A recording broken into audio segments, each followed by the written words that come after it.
That's right, and the woman who was shot and killed has now been identified as Renee Nicole Good, a 37-year-old woman from Minneapolis. The federal government is claiming its agents acted in self-defense, but eyewitness video appears to show a different story.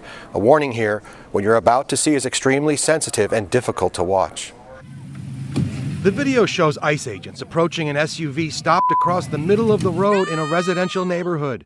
Agents demand the driver open the door. And as the SUV begins to pull forward, an officer standing in front of the vehicle pulls his weapon and immediately fires 3 shots at close range. The SUV then moves forward and crashes. Don't let him leave! Moments later, the agent who fired the shots is seen getting back in his vehicle and leaving the scene. They were attempting to push out their vehicle, and a woman attacked them and those surrounding them and attempted to run them over and ram them with her vehicle.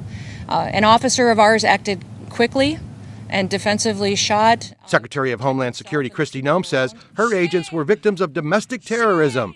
The mayor of Minneapolis described the shooting as reckless. That is bull.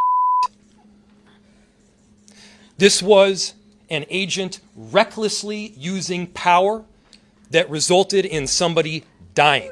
You shot her! I'm trying to help! To ICE, get out of Minneapolis. Hundreds of protesters gathered following the shooting. The state's governor, Tim Walz, urging protesters to remain peaceful, says he's given the Minnesota National Guard a heads up. They may be called to duty.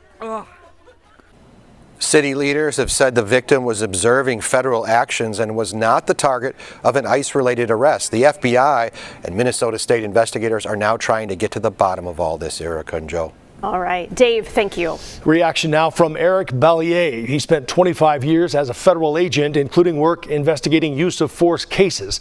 He said agents have to make a decision based on a number of factors, but had he been in that situation, he says he would have gotten out of the way.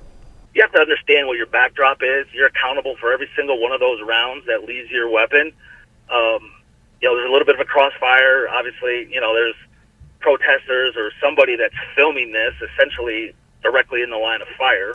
So, no, if I'm on scene, I'm not pulling the trigger in this situation. Ballier says nearly all of the shootings that have happened involve a vehicle, either a traffic stop or someone trying to drive away, and as a result, he has concerns about tactical procedures and training. He's calling for a transparent investigation, adding there are no winners in this.